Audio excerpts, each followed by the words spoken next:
funny. Like, that scene was, for one thing, Kristen, I think, was kind of like the biggest scene. She was terrified about it, and also she had the hardest day. Like, she couldn't sit down and dress or anything. She wasn't allowed out of the house, and there was paparazzi, posters floating around,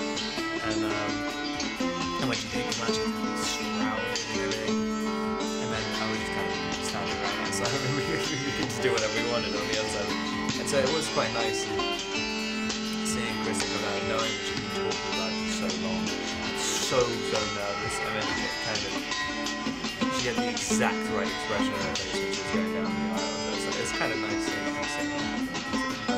I thought it was really incredible. And I think a lot of that is there's so much anticipation around all the big moments in this movie, especially the wedding scene, like just waiting to see the dress. What was that scene like for you? It was built up beyond belief for like 4 years, and then in a more intense version, 6 months of the actual shoot of this installment. And it was at the end of filming. The actual experience of it was fantastic because I was able to be there and like clear my head. And usually I'm a nitpicker. Usually I'm just so on myself. And I knew that if I did that, I would look back and go, what did you do? You didn't enjoy it. And so I really kind of, it felt real. It really did feel like a ceremony. It was like, you know, it was like a rap party almost, but like a more serious rap party. On her. What about you? How are you? Good. How are you ready for your lunch today? I'm always ready for my lunch. Well, it never does things.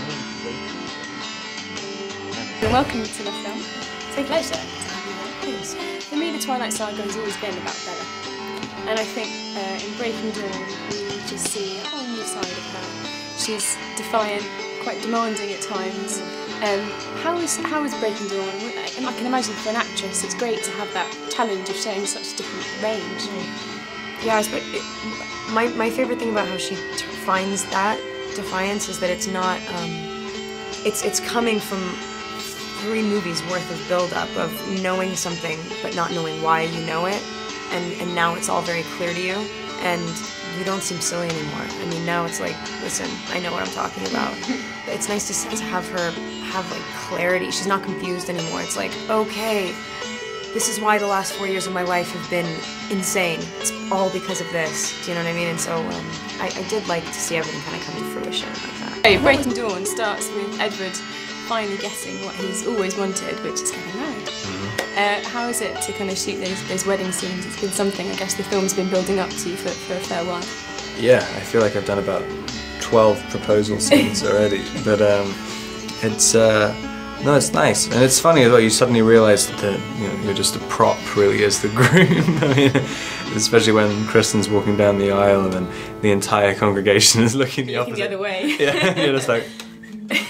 No, I just feel like if you're gonna make something forever, you should be yourself. And what?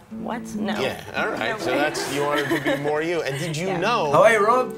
Pretty good. How are you? Mate, I'm good, and I'm really glad that I got my marriage and honeymoon out of the way before this film, because my goodness, you're setting the bar high. Setting it high? I thought it'd be like just scare you away from it. That honeymoon pad? It was in a warehouse in Louisiana. exciting stuff. In Baton Rouge. Really, so the exteriors are in Brazil though. I mean, if you want to get the full impression, you've got to go to Brazil. But if you just blindfold someone and then give them a Valium or something, to tell them they've been on a plane for 12 hours, and then say, let's just not leave this room for a whole honeymoon, and then it's quite easy to achieve. You probably do it for about a couple of grand. That was an awesome reception you guys just got out there on stage. How cool is it? This is the first time you've seen that footage, right? So how cool is it for you to kind of be embraced by the WonderCon audience? I mean, it always feels good to share, because I love this movie, and hopefully, just based on that little tidbit, people think it's cool. Sharing that with a group of people is always really rare, in the sense that they're actually right in front of you. So again, yeah, it's awesome. No, I mean, it was kind of, people in New York are a lot more vocal than other places. It's funny. They got some dirty mouths out there. which is kind of great. It makes it exciting. After you've done it a few times, you want anything. You want people to attack you and stuff. But it's for you now. It's become a way of life, hasn't it? Kind of. It definitely feels like my job now. Right. Do you? So I want to know how you love the rainy weather up there in Oregon. I really loved Portland. I had a really good time in Portland. It's a cool town, but the weather is annoying. I try to explain to people, and that in the course of a day you can have 5 seasons, pretty much. I don't know how anybody got any filming done. No, I know. We had to jump around every 5 minutes. The weather changed. Yeah. Now you did. I would imagine if you were afraid of heights, you'd have a little bit of problem with this role, because especially like working in the trees. Was that a little different? Yeah, yeah. I mean, we were on a platform, and we were also like on a cliff, which gave the illusion of being in a tree, like really like up at the top of the tree, even though we weren't. There was like a couple days of being on a harness attached to Rob. It was really cool that we didn't have to be on a green screen. I mean, most of this, you read the script and you're like, oh, okay, effects movie, green screen movie, but we didn't have the money to do that. We really pulled it off in person, so. Did you feel that kind of when you entered into filming Breaking Dawn Part 1 and Part 2, that you were really kind of coming to a close and things were changing?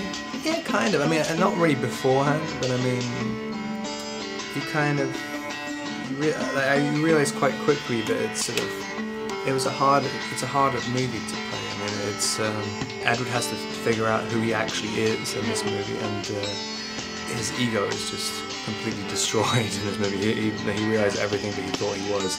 He definitely isn't. Any aspect that he thought he had control over anything, he really doesn't have control over anything at all. To be honest, it was how simple the emotions were.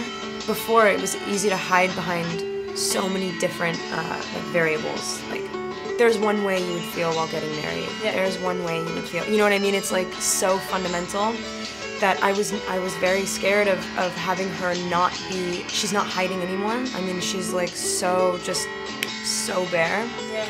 And the fact that it's PG-13 is probably the biggest challenge. Yeah. It's like also, yeah, I mean, it's funny because I've done PG-13 sex scenes and gotten away with a ton more than people were allowing us to do this. I mean, it became, I think, yeah, people were really worried about it when we were doing it.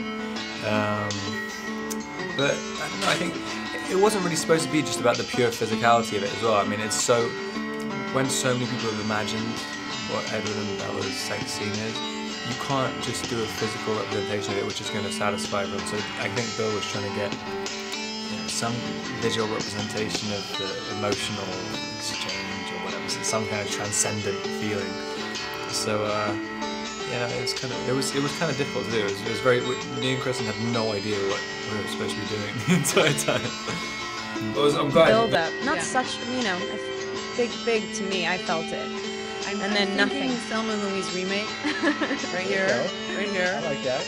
I like that, Kristen, when they showed the clip and you punched Chris Hemsworth in the face, like you were really proud of that. How physical did it get on the set for you and for the performance? I have to say I'm proud of that because it wasn't in the movie before and now it is. And so I'm like, well, you know, if I had to punch Chris in the face, then it should probably be used in the film. And so that was, you know, I'm not too proud of myself. But it got physical. I hurt myself so often. I was constantly, my many ailments actually drove me crazy too because I couldn't do really what I wanted to do on the days that, you know, I would hurt myself. I punched myself in a scene that wasn't even very active. Knowing you, I feel like you would. Yeah, yeah. People screaming at me and stuff? I mean, no, I don't know. I mean, I have it so rarely. I mean, I'm doing the press tour and stuff now, and it definitely feels like job security in a funny sort of way if you've been avoiding it for a while. And when you suddenly go out, people are still screaming. All right, there's still 2 more movies. It really is. Yeah? Yeah. Pressure points, armpits, start to kill. The screen factor, yeah, but that just seems so bizarre to me, but it doesn't actually, I don't class that as being part of my life. That's a kind of, that's a side dish. It's like, it's a side dish which you don't necessarily have to eat.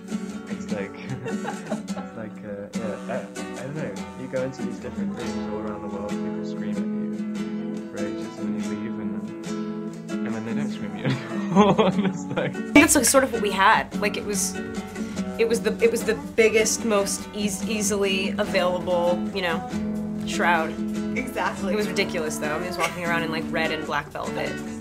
And when you want to just be able to feel what it feels like all day and just be yourself, no, as soon as they call cut, someone tackles you with a cloak and you're like, oh man, this is not cool.